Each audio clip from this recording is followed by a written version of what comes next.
Ya, masuk ke pembahasan surat Yusuf, kita akan bahas ayat ke-38, 39 kalau nggak salah, atau 37, 38, nanti kita lihat aja. Ini episode ke, lupa, 19 atau 20, pokoknya berapa? 19. 19 ya, pokoknya pembahasan ayat ke-38, 39, kurang lebih ya. Dan ingin reminder dulu nih sedikit ya. Pekan lalu, karena kita ada kajian Tauhid 6 jam, dan Masya Allah semua yang hadir di sana itu konsen loh, selama 6 jam. Kagum banget deh, sampai udah gue akan soak gitu, tapi mereka tuh ngedengerin dengan baik. Terima kasih buat kalian yang hadir waktu kemarin. Dan juga minta ke kalian kan, untuk kalian yang ngedengerin rekamannya atau Zoom pekan lalu, nggak apa-apa kalian sambil aktivitas dan sebagainya. Alasannya adalah supaya kalian nggak ngantuk. Nah, kalau sekarang kalian lagi aktivitas sambil dengerin kajian atau emang niat fokus ingin dengerin kajian? Niat fokus kan? Maka usahakan jangan ada kegiatan lain. Kecuali saat kalian udah konsentrasi buyar dan butuh ada gerakan-gerakan lain. Maka sekarang usahakan fokus 100% dan lakukan itu demi mencontoh sahabat Nabi SAW. Yaitu ketika Nabi ceramah SAW, para sahabat tuh diem sampai seakan-akan kalau burung ada di atas kepala mereka, burung gak akan terbang. Saking tek, kayak patung gitu loh. Nah, coba niatkan itu sebagai niat iktiba, mencontoh Nabi SAW dan para sahabatnya. Maka sekedar kalian sekarang, walaupun di Zoom, off cam, ini yang on cam cuma 4, yang off cam mayoritas kalian, tapi kalian sambil off cam tuh sambil beneran dengerin konsen, gak sambil ngapa-ngapain. Itunya aja udah dapat pahala mencontoh Nabi SAW dan para sahabat. Tapi nanti pas lagi ngantuk gimana? Gak apa-apa. Pas lagi ngantuk mulai ngelakuin gerakan yang lain. Squat, minum kopi, makan cengek, dan apapun boleh. Dan itu ada hadisnya dari Nabi SAW, di mana beliau nyuruh orang yang ngantuk saat Jumatan untuk ngapain? Makan cengek, gerakannya bukan untuk berdiri, untuk berdiri dan pindah tempat. Jadi ada dalilnya. Jadi nggak apa-apa kalau misalnya kita emang lagi fokus kajian sambil aktivitas lain, lagi fokus kajian, di momen dimana kita udah jenuh capek, kita ngelakuin aktivitas lain sambil ngedengerin. Tapi kalau emang kasusnya kita lagi aktivitas lain, kita lagi nge-gym dan sebagainya, ini nge-gym 1 jam, kalau apalagi cuma di treadmill doang, kalau nggak sambil dengerin kajian, sayang nih waktunya. Nggak apa-apa, full 1 jam treadmill sambil ngedengerin kajian, itu nggak termasuk ngurangin adab. Ya, kalian lagi main game, kan sayang banget tuh main game ya, 1 jam gitu, nggak dapat apa-apa. Akhirnya kalian pas lagi main game, kalian ngedengerin ceramah, bukan bermaksud untuk merendahkan ilmu, bukan. Ya, kalau pas lagi dengerin ceramah fokus, sekarang kalian lagi fokus ngedengerin ceramah Arizal tapi sambil main game, ya nggak boleh dibaledok ku Arizal ya, bukan dilempar sama Arizal. Tapi kalian sekarang bukan lagi kajian misalnya, kalian emang lagi main game. Cuman sayang banget nih 1 jam main game gitu. Saya butuh refreshing main game, tapi sayang juga kalau 1 jam gini. Kayaknya kalian pengen sambil dengerin kajian yang udah pernah didengar untuk pengulangan. Ya, atau tapi asa nggak enak kalau ayat Quran kayak gitu kita malah nggak dengerin gara-gara kita main game. Ngedengerin tapi kurang konsen. Ya udah, podcast Dokter Tirta kayak gitu ya, atau podcast yang lain yang emang manfaat ya. Jadi coba pas lagi main game pun kita usahain dapetin manfaat yang lain ya, sambil main game sambil dengerin podcast yang manfaat buat dunia kita ya. Seperti itu insya Allah nggak ada masalah. Begitupun lagi mandi, kalian dengerin ada orang ceramah di luar atau nyalain kajian di luar, itu nggak apa-apa insya Allah ya. Sekali lagi, tapi jangan ada niat sedikit pun untuk merendahkan Quran dan hadis ya, karena merendahkan Quran dan hadis adalah kekafiran ya. Dan kita yakin lah, orang yang udah belajar nggak mungkin sengaja merendahkan Quran dan hadis ya. Bismillah. Kenapa ngingetin ini lumayan panjang nih, hampir 5 menit? Karena banyak dari kalian yang akhirnya nyerah, give up. Kalian bukan tipe orang yang bisa konsen ngedengerin kajian selama 1-2 jam terus mulai hijrah. Sekarang dengerin kajian rutin seminggu 1,5 jam, capek. Maka akan ngasih excuse ke kalian, kalian dengerin fokus 20 menit, fokus. Terus nanti pas sudah lelah kayak gitu, open handphone dulu, main game tapi tetap sambil ngedengerin 5 menit aja, 5 menit. Ya, habis itu fokus lagi gitu. Jadi main gamenya sekedar buat apa? Push rank, buat ngembalin konsentrasi, buat ngembalin kejenuhan dulu gitu lah. Ya, gitu. Maksud Arisa, tolong jangan dipotong tuh kalau mau motong 5 menit. Jangan bagiannya dipotong kecil-kecil, nanti takutnya ngajarin untuk main game sambil baca Quran. Enggak, bukan kayak gitu ya. Dibalik. Ya. Dibalik itu main game tuh untuk refreshing aja. Oke, baik, kita sekarang masuk ke materinya insyaallah. Bismillahirrahmanirrahim. Ala Rasulillah. Innal hamdalillah nahmaduhu wa nasta'inuhu wa nastaghfiruh. Sungguh segala puja dan puji hanya milik Allah. Kita puji Dia. Kita mohon pertolongan dan ampunannya. Wa na'udzu billahi min syururi anfusina wa min sayyiati a'malina. Kita mohon perlindungan kepada Allah dari keburukan diri kita dan keburukan amal perbuatan kita. May yahdihillahu fala mudhillalah. Barang siapa yang Allah beri hidayah, takkan ada seorang pun yang bisa menyesatkan. Wa may yudlil fala hadiyalah. Dan barang siapa yang Allah sesatkan, takkan ada seorang pun yang bisa memberi petunjuk. Asyhadu an la ilaha illallah. Aku bersaksi tiada Tuhan yang berhak disembah dengan benar kecuali Allah. Wa asyhadu anna Muhammadan abduhu wa rasuluh. Dan aku pun bersaksi bahwasanya Muhammad adalah hamba dan rasulnya. Amma ba'd. Ya teman-teman, kita akan masuk ke pembahasan ayat 37-38, tapi mungkin agak sedikit reminder dulu di ayat 36 atau reminder secara overall. Kalau mau nanya deh ke Narendra, kalau Naren udah sering berbuat baik ke orang lain, tapi hampir semua orang yang Naren baikin itu nyakitin Naren. Kira-kira konsekuensi logis sikap Naren ke depannya gimana? Agak ngurangin kebaikan. Ngurangin kebaikan terutama ke orang-orang yang rese itu, bahkan ke orang-orang yang sebenarnya belum pernah kejadian itu pun mungkin Naren akan mulai agak nahan diri dari baik. Kenapa? Karena ya udah trauma disakiti, iya gak sih? Nah, emang itu hak kita. Kan kita mah hanya wajib menolong ketika emang kondisinya darurat. Tapi kalau nggak darurat nggak wajib nolong kan kita.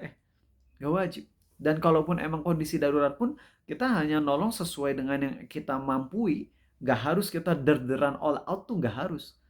Ya. Cuman yang kita dapatkan akhlak yang indah dari Nabi Yusuf. Bagaimana secara normalnya manusianya secara dari sisi manusiawinya, orang yang disakiti terus-menerus padahal udah baik. Lihat bagaimana Yusuf sangat baik ke kakaknya, mencintai kakaknya, menganggap kakaknya sebagai role model, ternyata disakiti. Ya. Kemudian habis itu baik ke Zulaikha sebagai pelayan, dan itu bertahun-tahun ternyata dizolimi. Baik ke majikannya, yang mana majikannya ini lebih baik lah, lebih soft daripada Zulaikha, yaitu suaminya Zulaikha itu baik, tapi ujung-ujungnya demi kepentingan politik Yusuf di penjara juga. Maka itu kan secara logika itu akan bikin trauma untuk berbuat baik, iya gak sih? Dan normalnya orang kalau udah sering kayak gituin, dia jadi malas kalau ada yang minta bantuan ke dia, nanti juga gitu lagi. Saya sekarang mulai nahan deh dari berbuat baik, dan itu mental yang Ariza miliki juga, dan itu wajar, manusiawi. Tapi Al-Quran mengajarkan akhlak yang sangat tinggi. Dan kalau kita bisa sampai ke derajat itu sangat indah, sangat bagus. Walaupun nanti lihat situasi kondisi ya. Cuman lihat bagaimana Nabi Yusuf yang udah disakiti berulang-ulang. Dan itu tuh cuman yang di-highlight oleh Allah ya. Kakak Nabi Yusuf, Zulaikha, suaminya Zulaikha itu 3 ya. Tapi nanti aslinya mah banyak mungkin ya dalam real life-nya. Cuman mungkin itu bagian-bagian yang kecil-kecil lah. Yang gak dihitung. Allah lebih tahu. Nah, itu harusnya ngebentuk mental yang trauma berbuat baik. Tapi ketika ada di penjara, Yusuf dimintain bantuan untuk apa? Tafsirin mimpi. Kok nggak ada reply? Males deh gua berbuat baik ke orang nanti juga dimanfaatin terus habis itu dibikin kesel lagi. Kok enggak gitu? Pas Nabi Yusuf dimintain bantuan untuk nafsirin mimpi, malah langsung respon dengan antusias. Qala la ya'tikuma ta'amun turzaqanihi illa nabba'tukuma bita'wilihi qabla ay ya'tiyakuma. Ini gambaran berdasarkan perkiraan, hipotesa. Karena Quran nggak ngejelasin secara detail, tapi kalau kita ngelihat ke masa lalu, penjara-penjara masa lalu kayak lapas di Indonesia nggak? Lapas Sukamiskin. Kalian pernah nggak ke penjara? Apa pernah ada ceramah gitu ya? Itu Masya Allah teman-teman pas ngeliat ke penjara bersih banget. Ya, untuk makannya teh kayak SPPG itu ya, kayak SPPG gitu ya. Buat apa SPPG deh? MBG gitu. Meni bersih. Terus menu makanannya teh enak-enak. Senin, Selasa, Rabu teh beda-beda. Kita aja yang gak di penjara makanannya itu aja. Nah ini yang di penjara beda-beda makanannya demi memenuhi kebutuhan gizi. Sampai kepala penjaranya yang ternyata itu adalah ayah dari salah satu anak SMA yang pernah ajar gitu ya. "Oh Ustadz, anak saya pernah diajar Ustadz." "Oh iya," gitu, ngobrol. Itu katanya ada perempuan yang udah habis masa tahanannya dan nangis nggak mau keluar. Enak di penjara, makan gratis, ya kayak gitu. Masya Allah. Nah, kalau penjara-penjara zaman dulu tuh kayak dungeon. Mungkin gambaran yang bisa kita ngelihat adalah kayak pernah nggak kalian ke Dago Pakar? Ke Dago ya? Itu kan penjara kan ya? Yang gua ya? Itu kan di gua ada rantai-rantainya. Pernah sama Noval tuh ke sana ya. Karena perpisahan, karena Noval tuh mau ke Jakarta atau gimana gitu. Val pengen ke sana gitu ya. Pas ke sana anak-anak lain juga banyak gitu. Pernah ke sana juga. Nah, pas sama Noval ini datang ke dalam, itu bener dark banget. Itu baru masuk berapa meter, kabur di luar ada monyet kayak gitu. Aduh, bener-bener dark banget itu.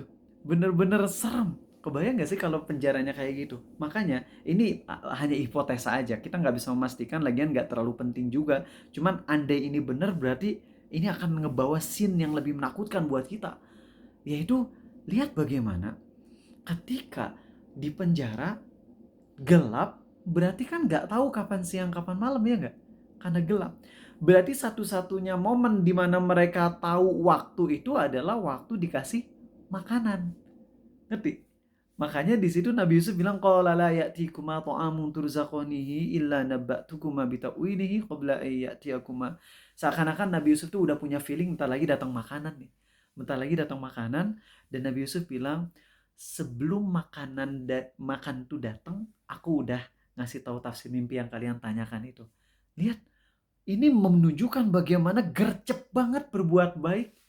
Padahal udah disakiti habis-habisan. Ada orang yang ngebantu tempeleng, udah ngebantu ditempeleng, udah ngebantu ditempeleng. Lalu tiba-tiba ada orang yang bukan orang tua, orang masih muda, masih jag-jag, tolong minta bantuan dong. Ya kan harusnya ditempeleng balik gitu ya.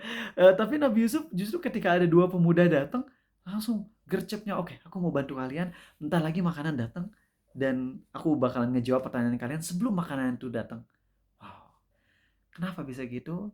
Karena Nabi Yusuf menerapkan prinsip muhsin. Inna naraka minal muhsinin. Kami berdua ngelihat engkau Yusuf adalah orang yang muhsin. Apa sih definisi muhsin? Orang yang beribadah seakan-akan Allah melihat dia. Seakan-akan dia melihat Allah. Dan kalau dia nggak sanggup melihat Allah, dia pasti nggak sanggup. Maka dia membayangkan seakan-akan Allah, emang bukan seakan-akan, emang Allah ngelihat dia. Dia merasakan Allah menatap dia. Sehingga yang dia lakukan saat lagi melakukan kebaikan itu bukan karena ingin thank you dari orang lain, tapi karena Allah. Dan itu perkara yang berat. Coba mau nanya dalam kitab Tauhid, boleh nggak kita berbuat baik agar kita diterima kasihi? Boleh nggak? Nah, ayo. Kemarin pada nonton nggak kalian? Yang nggak boleh itu ibadah tercampur ria, itu yang nggak boleh. Adapun kalau kalian ingin dapat manfaat duniawi nggak ada masalah. Bantu Fahri biar nanti suatu saat Fahri bantu boleh. Asal niat utamanya karena Allah. Ingat ya, ibadah itu yang diharamkan hanya ria aja. Adapun kalau kita ingin perkara-perkara duniawi, itu masih diperbolehkan sebagian ulama. Kalau yang ada dalilnya itu mah pasti boleh. Tapi kalau yang nggak ada dalilnya, menurut sebagian ulama masih boleh juga kok. Ya, masih boleh juga untuk mengharapkan perkara-perkara duniawi dari amal soleh yang kita lakukan. Walaupun nggak ada dalilnya. Menurut sebagian ulama masih boleh. Asal niat utamanya harus karena Allah. Sehingga kalau berbuat baik agar suatu saat Fahri baikin Arizal balik, ya boleh-boleh aja. Asal niat utamanya karena Allah. Tapi niat itu akan menyebabkan semangat untuk berbuat baik itu turun ketika nggak dapat apa yang diekspektkan. Paham? Nah, ketika Nabi Yusuf sukses untuk melawan itu semua, bukan sukses untuk melawan, tapi emang mentalnya udah begitu dari dulunya, yaitu gak ngarep dari manusia sama sekali. Itu mental yang, jiwa yang tinggi banget. Luar biasa, aku berbuat baik karena Allah. Jadi peduli amat orang mau apresiasi, mau caci maki, yang penting aku di jalan Allah itu udah aman. Dan coba ambil ini pelajaran buat kita. Coba, ini ayat perintah atau kisah sih? Kisah. Tapi di dalam kisah ini ada pelajaran yang bisa kita amalin. Dan kita nggak akan bisa kayak gini kalau kita nggak mempelajari tadabbur ini. Berarti sekarang malam ini kita lagi belajar bab apa dalam kitab Tauhid? Bab beramal untuk dunia. Bab nomor berapa? Poho. Ya nggak penting juga sih bab nomor berapa. Yang penting kalian ngerti bahwasanya Allah berfirman, "Man kana yuridul hayatad dunya wa zinataha nuwaffi ilaihim a'malahum fiha wa hum fiha la yubkhasun." Barang siapa yang mengendaki kehidupan dunia dan segala macam keindahannya, akan kami sempurnakan balasan bagi dia di dunia tanpa dikurangi sedikit pun. Tapi mereka adalah orang-orang yang di akhirat tidak memiliki apapun kecuali neraka, kata Allah. Beramal untuk tujuan dunia. Dan walaupun nanti ada rinciannya ya, tadi aku udah sampaikan kalau niat duniawi atas ibadah yang emang ada dalilnya seperti silaturahim biar apa? Selain pahala dan ridho Allah tentunya, silaturahim biar kaya, biar umur panjang ya. Sholat tahajud biar dimudahkan oleh Allah hidupnya. Sholat duha biar ya dimudahkan rezekinya. Itu boleh-boleh aja karena ada dalilnya ya. Kalau yang nggak ada dalilnya, di situ ulama beda pendapat. Kayak misalnya wudhu biar seger, puasa biar sehat gitu. Karena dalil tentang puasa sehat itu dalilnya doif atau bahkan palsu menurut sebagian ulama. Nah, sebagian ulama memperbolehkan, ya walaupun nggak ada dalilnya, tapi logis nggak puasa bisa nyehatin? Logis. Jadi boleh-boleh aja diniatin. Tapi ada sebagian ulama yang ngelarang. Bayangin, dari ayat yang di surat Yusuf ini kalau kita dalami bisa masuk ke bab itu. Dan mari kita lebih dalamin lagi bahwa mental breakdown tuh terjadi hampir ke semua orang, tapi warnanya beda-beda. Ya, karena orang tuh mental breakdownnya karena masalah-masalah yang dia hadapi, dan semua orang masalahnya beda ya.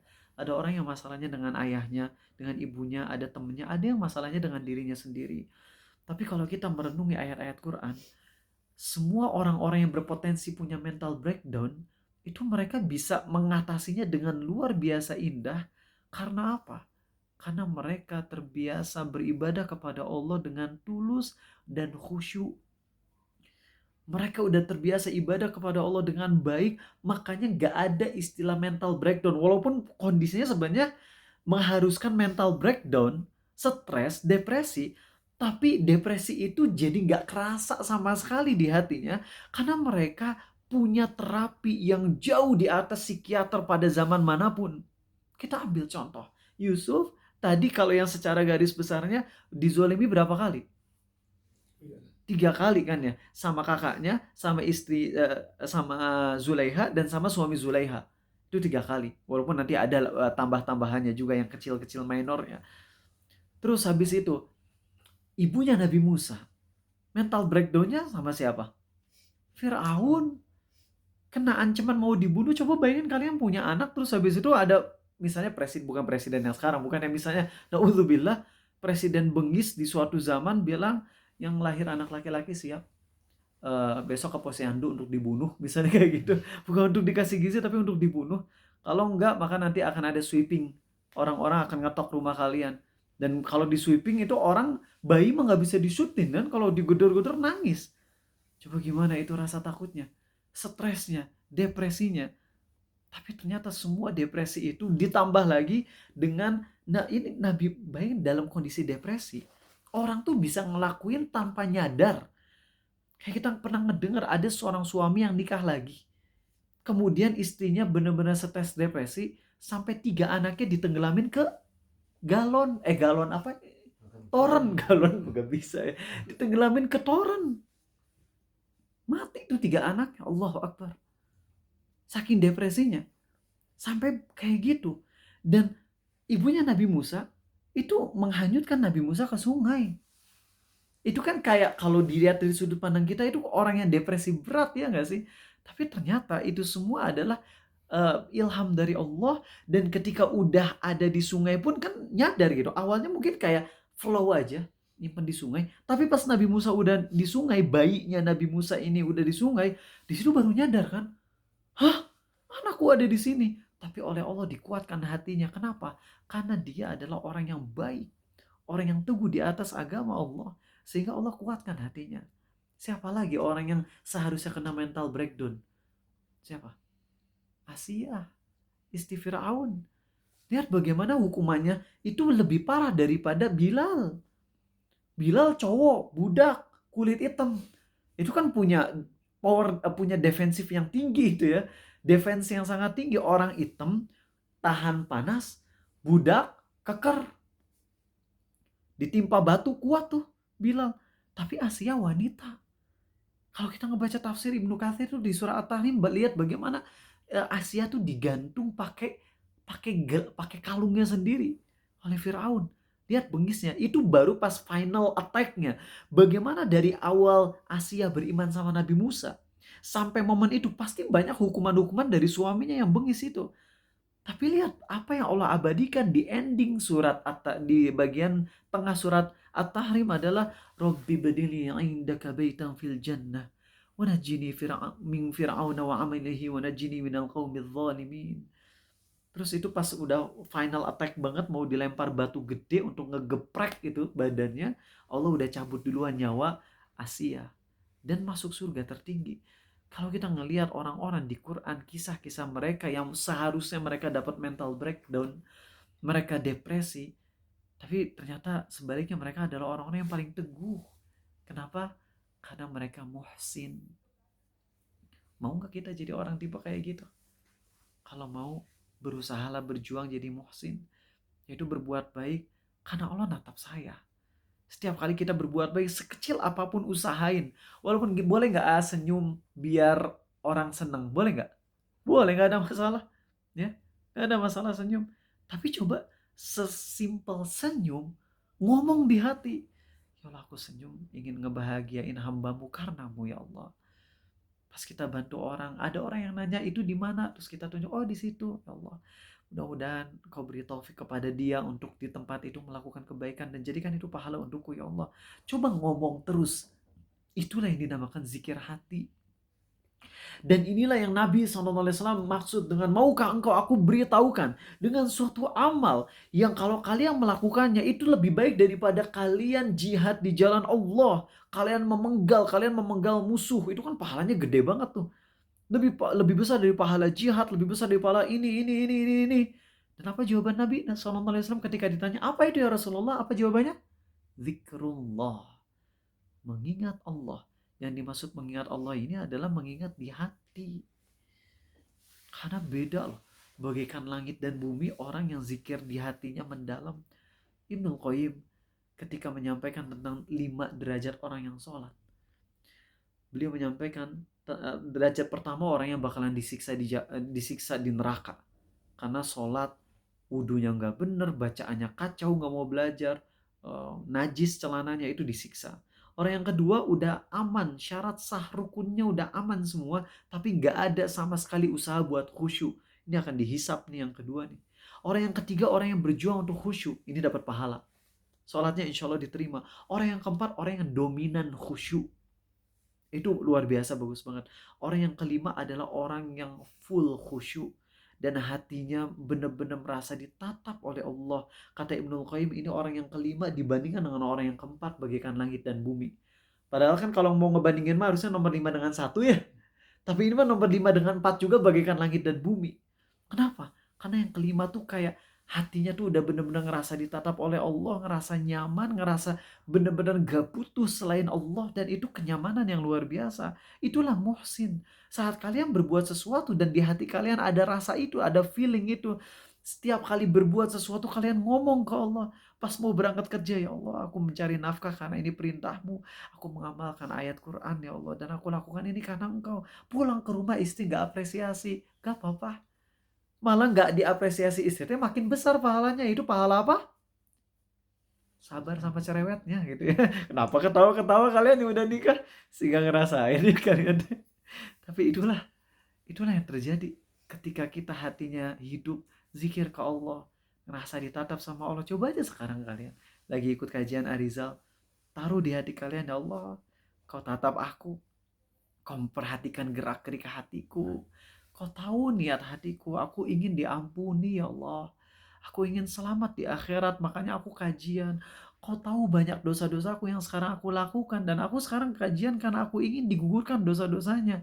Itu akan beda sama orang yang sekarang pas kajian emang cuma mantengin konsentrasi doang, nyatet doang, dan itu bagus ya, konsentrasi nyatet bagus.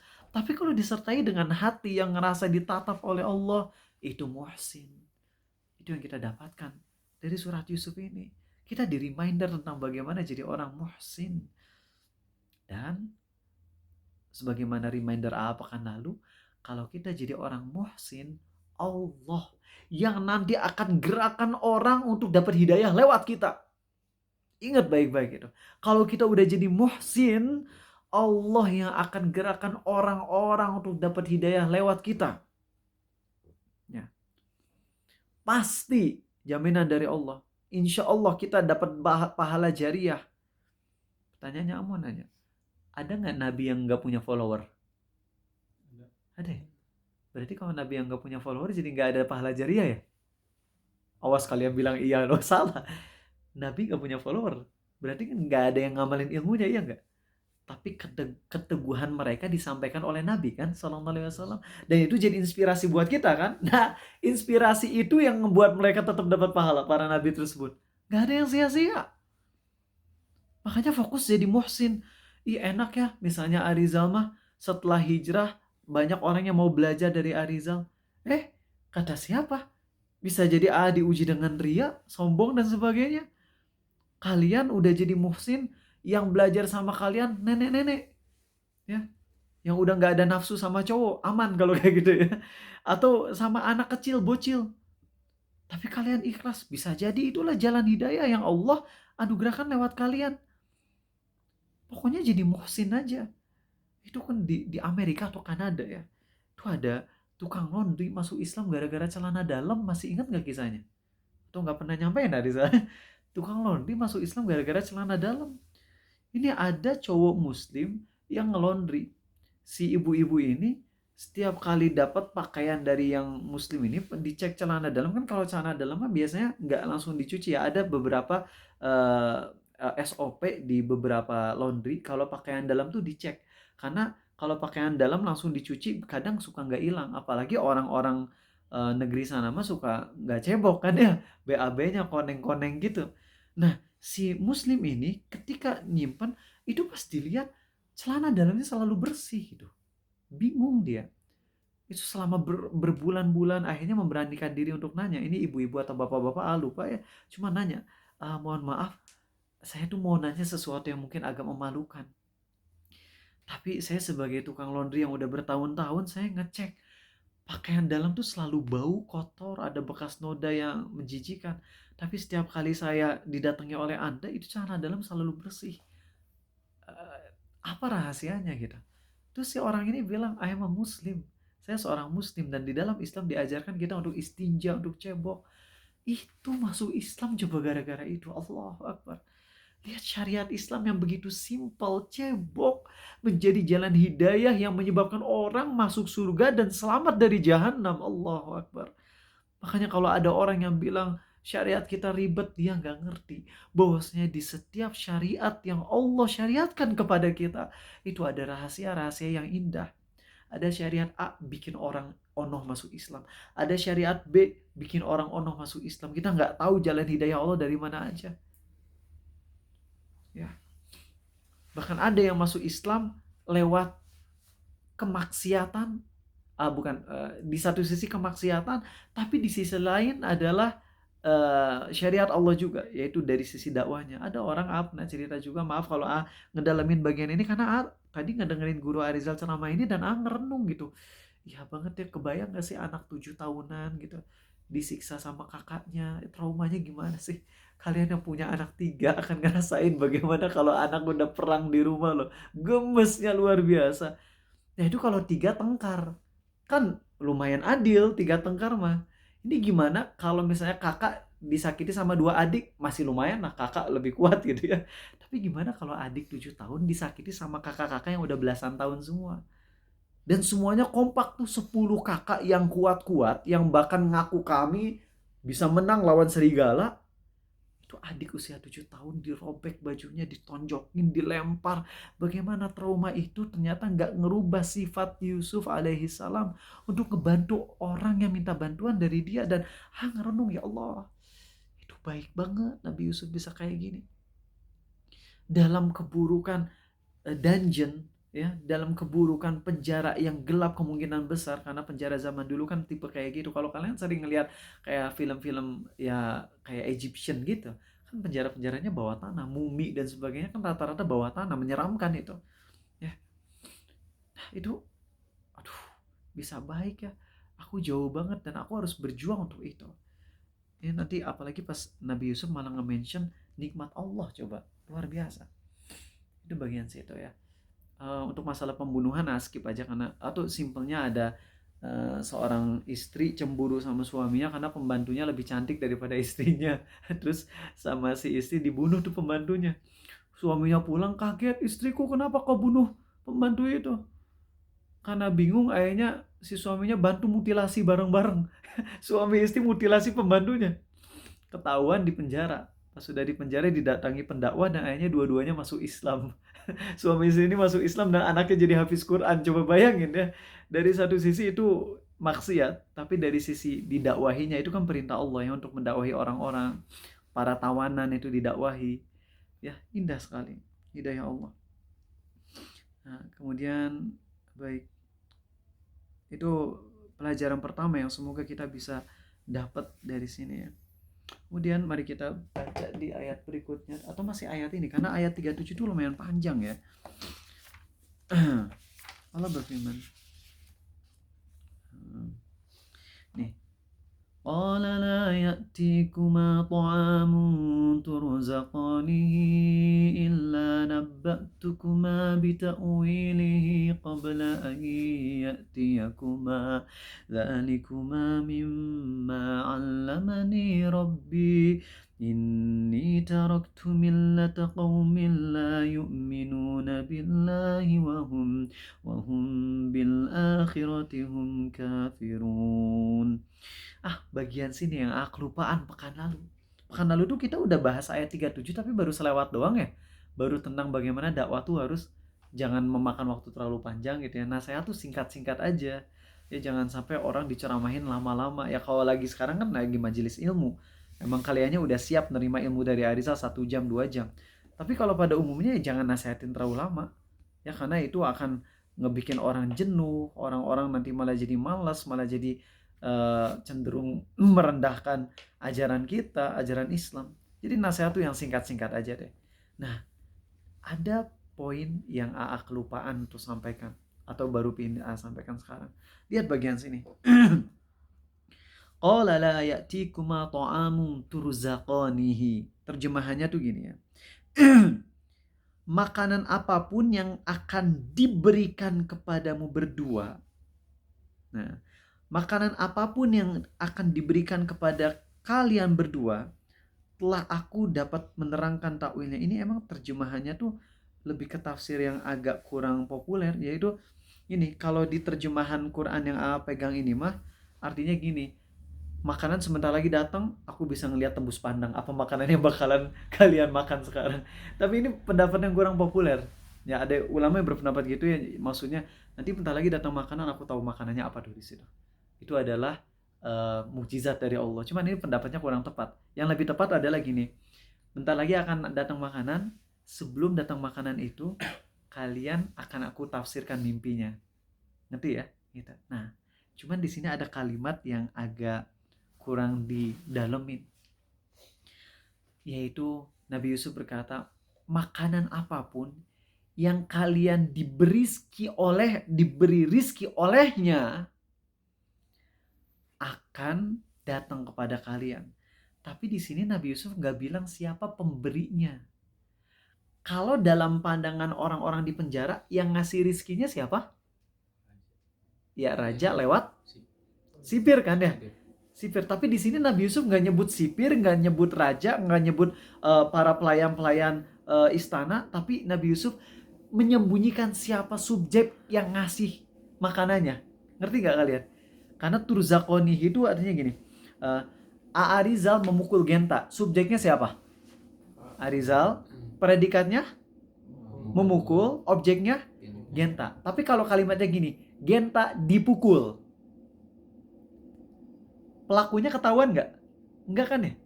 Nah, ini ada rahasia yang begitu mendalam ketika Nabi Yusuf bilang La ya'tikuma ta'amun turzaqanihi. Makanan yang akan kalian dapat rizki darinya. Sebenarnya darinya juga nggak disebut di sini, cuman agak susah nerjemahinya gitu. Cuman kalimatnya adalah makanan apapun yang kalian diberi rizki darinya, entar lagi datang aku akan kasih tahu tafsirnya. Nabi Yusuf menyembunyikan siapa subjek pemberinya. Kan kalau bahasa simpelnya mah, sipir bentar lagi datang kepada kamu ya. Sipir bentar lagi mau datang ngasih makanan. Tapi Nabi Yusuf nggak nyebut sipir. Nabi Yusuf menyembunyikan subjek pemberi rizkinya. Kira-kira apa hikmahnya, tahu nggak? Apa coba? Nabi Yusuf lagi mancing atau ngasih hint. Hint apa bahasa Indonesia? HINT. Ngasih clue. Lagi ngasih petunjuk pelan-pelan. Secara halus dulu. Untuk mikir siapa sih yang ngasih rezeki ke kalian gitu. Tapi nggak nyebut siapa itu. Nggak nyebut siapa pemberinya. Walaupun di pandangan mereka yang ngasih tuh sipir, tapi Nabi Yusuf tuh ingin mulai mengintroduction, mau mulai untuk memperkenalkan bahwasanya pemberi rizki yang mutlak, yang sebenarnya yang hakiki adalah siapa? Allah. Tapi nggak disebut di sini. Belum disebut. Nah, setelah udah ngingetin tentang masalah makanan, dan berapa kali sih kalian ngebaca ayat di mana Allah nyuruh kita untuk memperhatikan makanan kita? Falyanzuril insanu ila ta'amih. Hendaklah manusia itu melihat makanan-makanan yang dia makan. Allah nyuruh kita untuk merenungi makanan tuh di surat Abasa. Ya anna sababna ma asobba Tsumma syaqqaqnal arda syaqqa. Itu kalau pernah nggak kalian pas lagi makan ngerenung gitu. Lagi makan telur, ingat sama peternaknya, ayamnya, siapa yang ngurusin ternaknya. Lagi makan nasi, siapa yang nanamnya, kemudian nggak gagal panen, lalu kemudian dibeli sama orang tua kita. Udah bulir-bulirnya udah hilang, siapa? Penutup-penutup berasnya namanya apa? Gabah ya?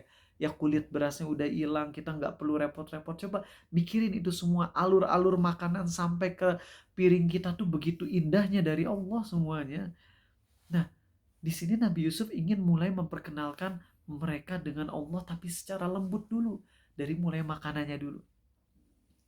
Pemberi makanan ini tuh sesuatu, something. Yang itu belum dijelasin secara langsung siapa dia. Ya. Nah, di situ mulai nih, orang-orang ini mulai terpancing nih. Diberi rizki. Sipir kan yang ngasih. Tapi ternyata di kalimat selanjutnya apa? Dzalikuma mimma 'allamani Rabbi.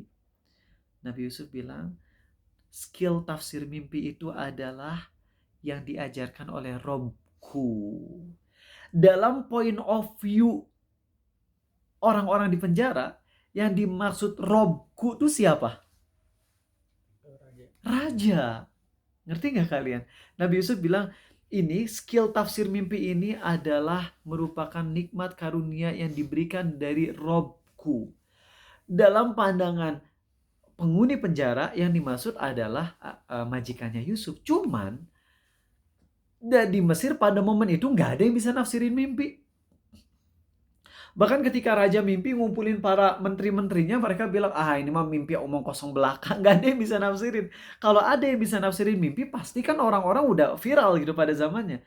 Dan ketika Nabi Yusuf bilang, yang mengajarkan aku ini adalah Robku, pasti orang penjara langsung ingat, Robmu Yusuf? Majikanmu? Si Perdana Menteri?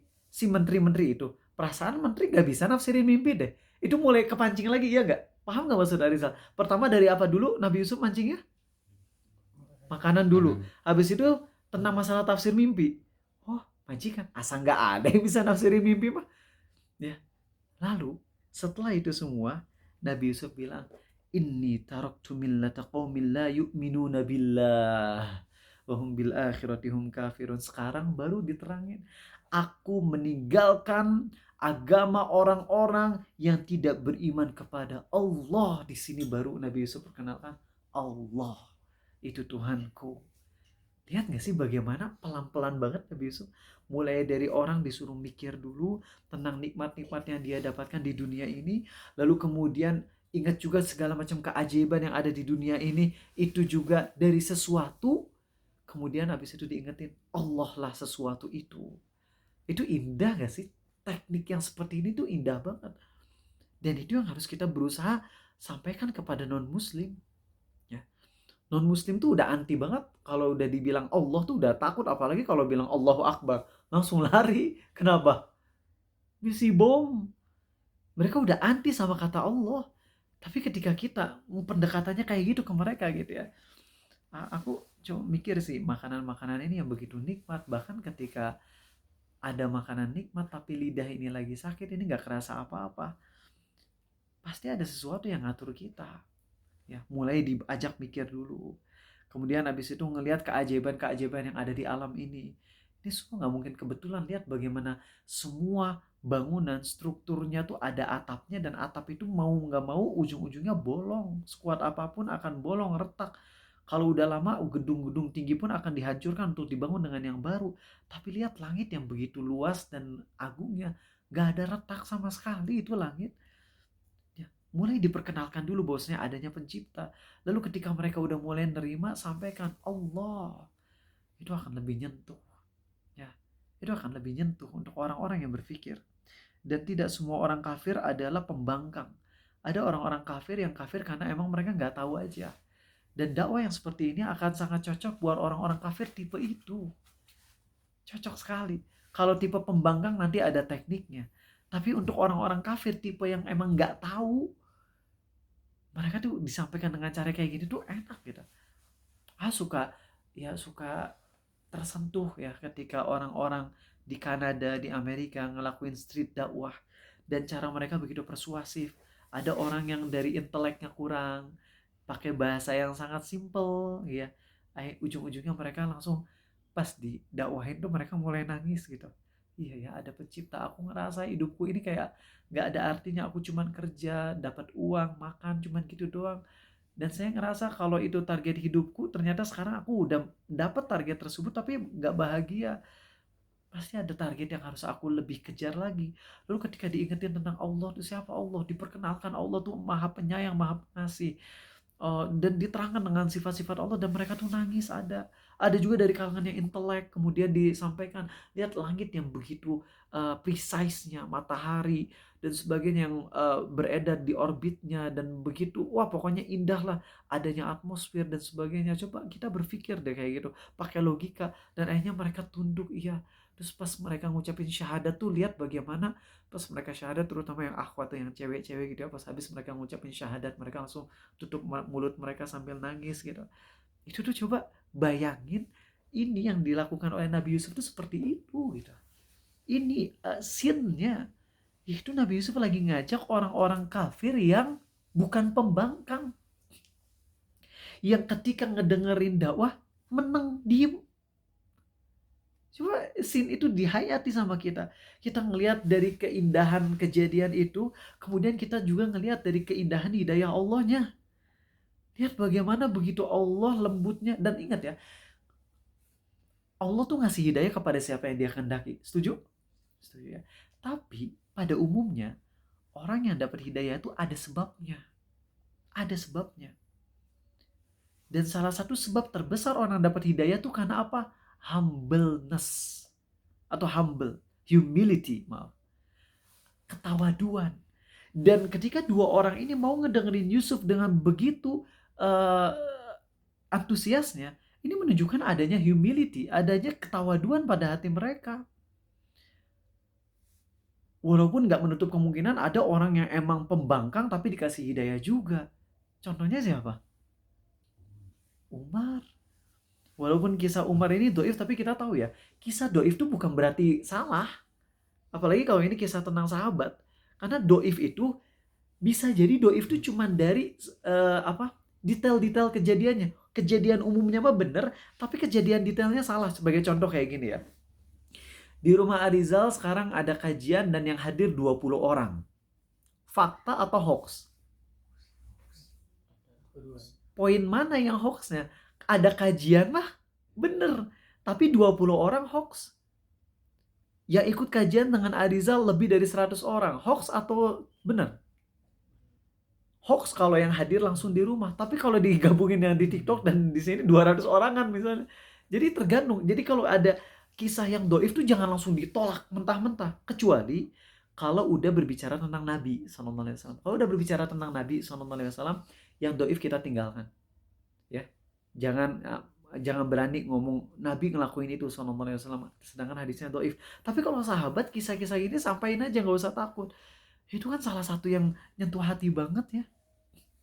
Lihat bagaimana Zaid bin Amr. Zaid bin Amr tuh sering ditonjokin. Nih, apin kalian paham dulu ya. Ada orang namanya Zaid. Oke. Zaid punya anak namanya Sa'id. Ngerti? Zaid punya anak namanya siapa? Sa'id nikah sama adik perempuannya Umar. Oke. Zaid punya anak namanya siapa? Sa'id. Sa'id nikah sama adik perempuannya Umar bin Khattab namanya Fatimah. Paham di sini? Zaid adalah orang yang gak pernah ketemu Nabi SAW, tapi beliau jamin surga. Tapi beliau jamin surga. Karena perjuangannya, kebencian dia terhadap berhala, kebencian dia terhadap masyarakat jahiliyah, dan Zaid sering ditonjokin sama Umar. Makanya kebayang gak sih kayak penyesalan Umar gitu. Bagaimana keganasan Umar dulu nonjokin Zaid. Begitupun kakaknya, ayahnya Umar, Khattab. Itu Khattab dan Umar nonjokin Zaid. Ketika Zaid ngajarin, hai masyarakat Quraisy, sembah Allah. Jangan kalian mempersekutunya. Ditonjokin tuh. Ayahnya kan Zaid sering naik ke gunung, ngerenung, terus doa ke Allah, ya Allah, aku pingin banget hidayah ya Allah. Sampai akhirnya pergi ke luar negeri. Kemudian pas dikasih tahu nanti akan ada nabi yang diutus di Mekah, Zaid pulang di tengah jalan dibunuh sama begal. Pas menjelang matinya Zaid doa, ya Allah, kalau emang hidayah itu enggak kau berikan kepadaku, maka berikanlah kepada anakku. Dan Allah kabulkan. Tapi ngabulinya bukan sesuai permintaan Zaid. Kan Zaid tadi bilangnya apa? Kalau hidayah itu enggak diberikan kepadaku, maka berikanlah kepada anakku. Ternyata yang Allah kabulkan adalah apa? Anaknya Zaid menjadi salah satu 10 sahabat yang dijamin masuk surga. Artinya 10 manusia terbaik di alam semesta ini setelah Nabi dan Rasul. Zaidnya ternyata walaupun dia ngerasa belum dapat hidayah, ternyata dia udah dimasukkan ke dalam golongan orang yang dapat hidayah dan dia dapat surga dijamin oleh Nabi Muhammad SAW. Nah, kisahnya Umar. Umar pada momen itu belum punya humble, belum punya humility, belum punya ketawaduan. Bahkan yang ada Umar adalah pembangkang. Umar adalah musuh Islam.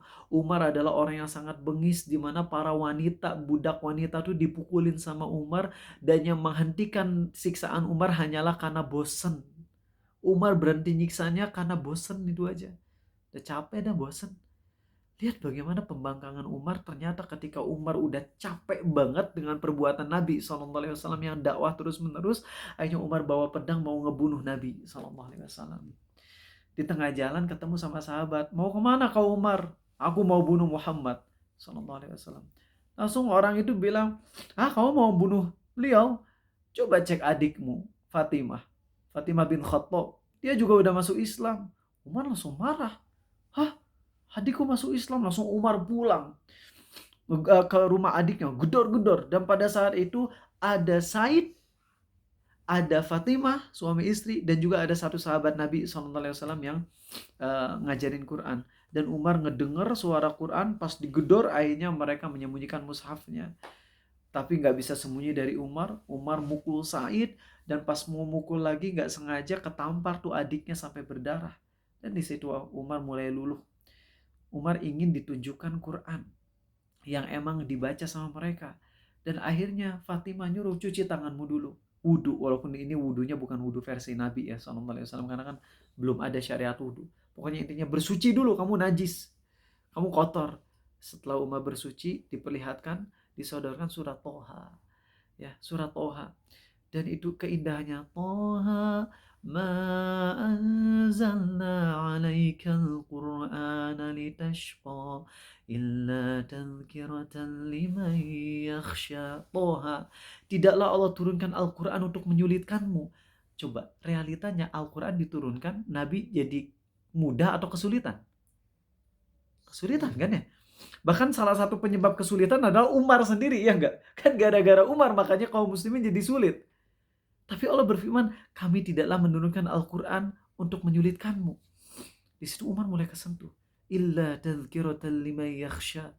Kecuali Quran itu adalah peringatan bagi orang-orang yang takut.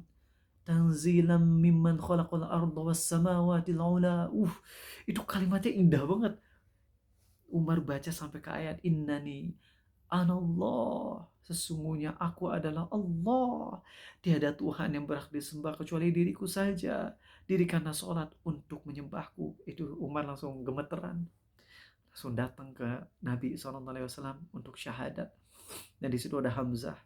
Ya, Hamzah udah siap perang aja lawan Umar. Tapi ternyata Umar masuk Islam dan itu kaum muslimin pada takbir. Umar benar-benar memusuhi Islam, membangkang. Tapi ada momen di mana Umar humble. Dan ketika humble, Allah kasih hidayah. Intinya di ayat ini, lihat bagaimana indahnya Allah memberi hidayah kepada orang-orang yang humble. Orang-orang yang mau ngedenger. Orang yang di penjara ini juga ngedengerin Yusuf dengan begitu antusias. Tanpa ngebantah sama sekali. Ya, itulah keindahan hidayah Allah. Kita cuma bahas ayat 37, tapi semoga ini jadi kekhusyuan dan penghayatan buat kita. Jujur, salah satu ayat yang paling nyentuh tuh bagian sini gitu. Itu kan keren banget bagaimana Allah mentakdirkan keburukan Zulaikha untuk jadi hidayah untuk orang yang ada di sini. Dan itulah cara Allah kasih hidayah. Begitu unik. Allah bikin Dajjal menyampaikan kebenaran sehingga Tamim Ad-Dari, pendeta, masuk Islam. Jadi sahabat Nabi SAW. Si Dajjal kan ngomong lebih baik bagi orang-orang Arab untuk tunduk kepada Nabi tersebut.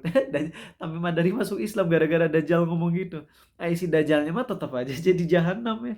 Jadi penghuni jahanam. Tapi begitulah Allah. Begitu indah hidayahnya. Pelajaran malam hari ini kesimpulannya satu. Berusaha jadi orang apa tadi? Muhsin. Kedua, jadi orang humble agar hidayah itu masuk ke kita. Tiga, ingat dengan nama Allah Al-Hadi. Al-Hadi. Kita tahu kan dalam kajian Islam, ya, semua kajian Islam tuh mulia dan indah.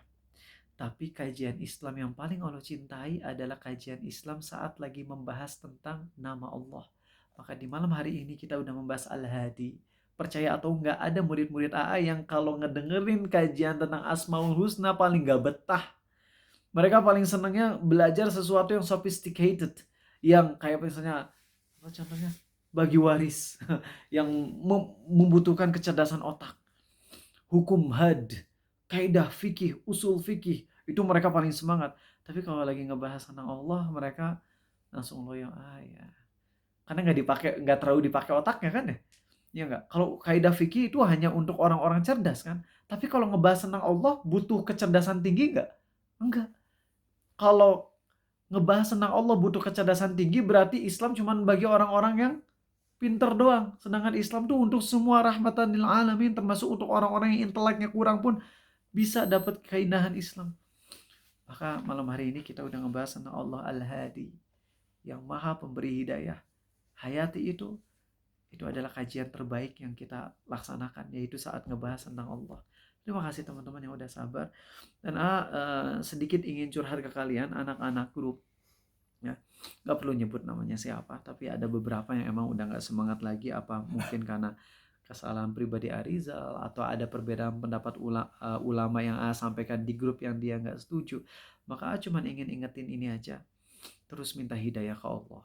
Ya, emang hidayah nggak harus dari Arizal, cuman kan ada adab gitu. Kalau misalnya bukan membragging diri sendiri, bukan ingin diri ini diterima kasihi, bukan. Cuman lagi ngajarin adab aja, dan boleh kok mengungkit-ungkit guru ke murid dalam rangka untuk nge-reminder mereka. Kalau kalian ngerasa dapat hidayah tauhid lewat kajian Arizal selama beberapa tahun ini, jangan tiba-tiba karena 1-2 kesalahan atau 1-2 yang kalian gak sepakat, kalian akhirnya jadi ya lost respect total gitu. Karena mantau ada orang-orang yang dari dulu sering nge-share kajian dan sekarang gak pernah kelihatan lagi. Setelah nikah gak pernah lagi kelihatan nge-share, bahkan kajian pun enggak. Ada yang seperti itu. Padahal kan kalau kalian emang nggak enak, tapi misalnya, misal istri saya nggak suka sama kajian AA, kan kalian tetap bisa ngebahagiain Arizal dengan cara apa? Nge-share di status, tapi yang ngelihat Arizal doang. Kan ada settingannya di WhatsApp, ya nggak? Iya dong. Jadi kalian kan bisa punya trik gitu deh. Aduh, saya males deh kalau ikut nge-share kajian Arizal dilihat sama yang lain. Malu saya jadi muridnya Arizal. Kan kalian bisa nggak setting nge-share-nya cuman ke Arizal doang. Jadi yang ngelihat AA doang, yang lain nggak ngelihat. Taunya kalian ngelakuin itu semua sekarang ya. Jadi nggak pernah nge-share secara publik lagi. Ya intinya, ya tahu dirilah, ya tahu diri. Arizal tuh dulu nggak beradab sama guru dan Allah kasih musibah, ya. Dan setelah Arizal minta maaf, alhamdulillah musibahnya dicabut. Ya, musibah berupa tahdzir. Walaupun masih ada, tapi lebih soft sekarang. Oke, itu aja. Masih ada 9 menit buat sesi tanya jawab. Silakan yang mau nanya pertanyaan boleh tanya. Ada tentang materi atau di luar materi? Ya, silakan Habibi. Untuk anak kecil yang tadi dimention di kajian pembuka itu, apakah yang dimasuk belum balik atau setelah balik itu termasuk orang dewasa? Ya, jadi kalau anak kecil yang sudah balik mah itu bukan anak kecil tapi dewasa. Yang tadi dibahas adalah anak yang tamyiz. Jadi kalau tamyiz 7 tahun kan udah tamyiz. Tamyiz itu bisa membedakan yang salah dan yang benar. Dan itu rata-rata orang beda-beda. Kalau anak Arizal kelihatannya mereka tuh udah hampir proses tamyiz padahal baru 5 tahun. Tapi udah tahu mana yang baik, mana yang salah. Kalau yang belum tamyiz tuh dibilang jangan malah maju. Jangan nyalain itu nanti kesetrum, sengaja dicowok gitu ya. Nah itu yang belum tamyiz. Nah kalau yang udah tamyiz mah udah tahu, apalagi perkara-perkara yang bahaya itu. Nah jadi kalau udah tamyiz boleh jadi imam. Kalau belum tamyiz sama sekali mah jangan. Ya kalau belum tamyiz sama sekali, misalnya 4 tahun jadi imam, jangan. Tapi kalau udah 6 tahun itu kelihatannya udah tamyiz, apalagi kalau dia ahli Quran, biasanya adabnya juga baik. Jadi udah lebih ngerti lah ya. Ada lagi yang mau nanya? Oke, baik. Yang sholat berjamaah tadi memisahkan diri di rakaat kedua nggak perlu takbir ulang? Nggak usah kan. Kalau memisahkan diri di rakaat kedua tuh maksudnya memisahkan diri dari menjadi makmum, bukan memisahkan diri dalam artian membatalkan sholatnya lalu diulang lagi. Karena kita memisahkan diri dari imam, kita memisahkan diri dari imam sehingga menjadi sholat sendiri, berarti kita masih ngelanjutin sholatnya. Sholat kita nggak batal. Yang batal tuh keterikatan kita dengan imamnya, gitu. Oke, baik. Ada lagi yang mau nanya? TikTok, maaf itu kan bener dari 100 orang jadi 14 di TikTok. Kalau di Zoom istiqomah nih, naik dari 40 naik terus sampai sekarang 70. Baik. Ada 7 menit lagi ya. Apakah ucapan Allah amalan sunnah itu tidak ada apa-apanya dengan amalan wajib? Apakah ucapan itu termasuk pembatal keislaman? Gini ya, sebenarnya isi kalimatnya benar, yaitu amalan sunnah itu nggak ada nilainya dibandingkan amalan wajib. Maksudnya ada nilai tapi dikit banget. Berarti kalau kita tahu puasa Asyura menghapus dosa 1 tahun, berarti puasa Ramadan kebayang nggak pahalanya gede banget ya? Nggak ada amalan sunnah yang lebih gede dari pahala wajib. Amalan wajib itu pahalanya yang paling gede, itu paling dicintai oleh Allah. Nah, cuman dalam statement yang emang benar, diksinya pun harus diatur. Kalau dengan bahasa Allah, itu apa-apaan ngomong Allah kayak gitu. Itu kayak bahasa perendahan. Nggak berani memvonis murtad, tapi itu udah salah jelas. Tanpa ragu bilang itu salah. Maka kalimatnya gini dong, amalan sunnah itu tidak sebanding dengan amalan wajib. Nah kan sama kan intinya ya, cuman lebih lebih aman gitu daripada ngomong Allah. Kenapa ngomong Allah? Kecuali kalau misalnya kita ngomong Allahnya tuh bukan Allah ya, bukan Allah. Kata Allah tuh gimana sih? Gitulah gitu ya kalau bahasa gitu. Kecuali kalau itu tuh dalam rangka untuk menyindir orang yang keliru. Misalnya gini, si Elwin tahajud 5 jam, menjelang subuh tidur. Sholat subuhnya jam 9 gitu. Saya bilang, Elwin, amalan sunatnya nggak ada apa-apanya kalau dibandingkan dengan wajib. Sholat wajib di masjid tuh lebih gede pahalanya. Nah itu lain, karena ngomong Allahnya teh, ngomong gitu teh bukan kepada syariatnya, tapi lebih ke nyindir Elwinnya. Itu lain kalau kayak gitu. Ya jadi emang ada rinciannya sebenarnya di sini. Jangan apa-apa langsung tiba-tiba istizabidin, enggak, ada rinciannya ya. Ustadz kalau naik Gojek terus kakinya kena abangnya, itu bisa membatalkan wudhu. Ini cewek cowok? Astagfirullah. Ini namanya Adil mah cewek cowok ya. Naik Gojek terus kakinya kena abangnya. Anggaplah kamu cowok, ya nggak batal. Anggaplah kamu cewek. Nah, yang kena kakinya tuh apa? Kalau kulit kena ke kulit, dia nggak pakai kaos kaki, nggak pakai sepatu, jadi langsung kulit dia kena ke kulit kita, kitanya cewek, ya maka di situ batal menurut mazhab Syafi'i. Tapi kalau yang lebih cenderung memegangnya tuh nggak batal. Alasannya karena ayat yang menyampaikan wudu batal karena sentuhan dengan wanita, itu konteksnya menurut pendapat yang lebih kuat adalah maksudnya berhubungan badan, bukan sekedar sentuhan kulit dengan kulit. Nah, perbedaan pendapat ini dua-duanya dipegang oleh sahabat Nabi SAW. Jadi nggak bisa bilang yang ini salah, yang ini benar. Yang bilang batal ada sahabat Nabi yang berpendapat demikian SAW. Yang bilang nggak batal juga ada sahabat Nabi SAW yang berpendapat demikian. Jadi aman.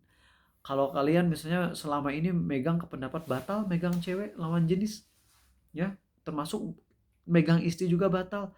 Setelah ngedengerin kajian Arizal, pindah pendapat, pilih yang lebih enakan. Aman asli. Masalah beginian mah aman. Yang gak aman tuh kalau perkaranya misalnya perkara misal halal haram yang mayoritas ulama berpendapat A, lalu kita milih pendapat yang minoritas ulama untuk enak-enakan. Nah itu gak aman kalau yang kayak gitu. Tapi untuk perkara fikih yang kayak gini mah aman. Soalnya dua-duanya kuat argumentasinya. Ya jadi kalian beda pendapat, pindah pendapat bener-bener karena ingin pindah aja, pengen yang lebih enakan, aman, ini asli aman ya. Apakah memakai kaos kaki bagi perempuan bisa menjadi bagian menutup aurat apabila tidak sengaja ujung kaki terlihat? Ya jadi gini ya, menurut mayoritas ulama apapun yang bisa menutup kulit kita itu termasuk nutup aurat. Berarti kalau ada cewek sholat pakai baju Catwoman sah. Itu jangan Catwoman banget, itu terlalu ketat, Power Ranger pink. Kalian nggak tahu ya, soalnya beda generasi. Ada cewek pakai baju Ultraman, bukan Ultraman, Ultra Woman gitu ya. Itu sah karena dia udah tertutup auratnya. Tapi hukumnya makruh kalau dia sendirian. Kalau dia di depan orang yang non mahram atau yang mahram juga nggak boleh. Seorang wanita pakai pakaian yang super ketat di hadapan ayahnya nggak boleh, itu haram. Tapi kalau dia lagi sendirian, sholat pakai baju super ketat, sah. Jadi pakai legging tapi leggingnya seluruh tubuh gitu. Kayak itu mah kayak baju aja, baju Catwoman, sah sholatnya. Itu pendapat mayoritas ulama. Tapi makruh ya. Nah, yang lebih aman tentunya adalah menggunakan rok. Ya, dulu Ariza termasuk yang agak berat sih, dalam artian gini, istri Arizal harus pakai rok sampai nutupin kaki semuanya. Tapi setelah tahu makin kesini, ternyata nggak sampai seketat itu, nggak sampai seberat itu. Yang cewek-cewek boleh pakai, misalnya kalian pakai baju longgar bagian atasnya, lalu di bagian bawahnya pakai celana, tapi celananya tuh celana yang longgar ya, jangan celana ketat. Jadi kalian misalnya bajunya sampai setengah paha ya, gombrangnya, terus habis itu di bawahnya pakai celananya juga gombrang, aman itu, bisa dipakai sholat, bisa ya. Tapi untuk celana amannya sampai nutupin seluruh kaki. Nah jadi kalau yang cewek-cewek punya celana, bikin celana gini, bikinnya tuh yang emang bisa ditarik sampai ke perut, ikatnya tuh di perut, dan itu tuh pas di mata kaki, di bawahnya pakai kaos kaki.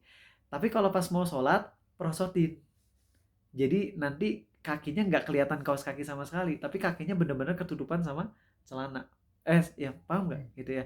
Makanya jadi kalau bikin celana, usahakan lubang bawahnya teh selebar diameter telapak kaki kita. Kalau celana kita selebar diameter kaki nggak kan ya. Makanya pas mau pakai kan kakinya harus begini kan ya. Kita nggak bisa pas pakai kakinya begini, nggak bisa. Nah usahakan kalau cewek bikin celananya gitu, yang pas di bagian bawahnya tuh diameternya tuh minimal segini, supaya nanti pas ditutupin bener-bener ketutup semua telapaknya, jadi sholatnya aman gitu ya. Dan ini kelonggaran setelah belajar fikih bukan sebuah kemunduran kok. Lagian kalau misalnya cewek pakai pakaian longgar, insya Allah itu udah tertutupi dari segi syariat, dari segi fikihnya udah aman. Sehingga kalau mengharuskan banget pakai rok sampai nutup semuanya, itu bagus kalau emang mau, cuman jangan terlalu memberatkan diri juga, apalagi kalau misalnya nanti lagi di kendaraan motor dan sebagainya, kan nggak aman juga, nggak safety ya. Mending pakai celana, pakai pakaian yang sampai nutup sampai selutut lah ya, sampai selutut bagian atasnya, dan bagian bawahnya pakai celana yang longgar banget ya, dan itu lebih aman, lebih simple dan lebih aman, dan ya pokoknya enak lah buat keseharian insya Allah ya. Cuman kalau isti'arizah mah tetap pakainya rok panjang ya, udah pakai rok panjang pakai celana super panjang lagi, masya Allah ini luar biasa. Senang banget tanpa dipaksa, tapi isti'arizah mau ngelakuin ini sebuah kebaikan yang harus syukuri. Nah, dan kalian juga semoga mendapatkan istri-istri yang demikian. Istri yang demikian ya. Kalau istri-istri nantinya dimarahin sama istri yang pertamanya ya. Oke, baik ya. Sampai ketemu. Oh ya, kerudungnya. Kalau kerudungnya bagusnya kerudungnya nutupin sampai pergelangan sih. Ya, kalau kerudung bagusnya nutupin sampai pergelangan, tapi kalau misalnya kerudung cuma nutupin sampai dada, maka minimal bagian sininya, bagian lengannya yang longgar. Tapi walaupun longgar, pas bagian pergelangannya diketatin. Soalnya kalau longgar sampai sininya nggak ada karet pengetatnya, nanti pas Allahu Akbar nantinya ini gini kebuka. Dan itu banyak terjadi di luar negeri sana mah, orang sholatnya gitu. Pas Allahu Akbar ternyata ini kebuka ininya, nggak sah itu mah ya buat cewek. Baik, subhanakallahumma wa bihamdik, asyhadu an la ilaha illa anta, astaghfiruka wa atubu ilaik. Assalamualaikum warahmatullahi wabarakatuh.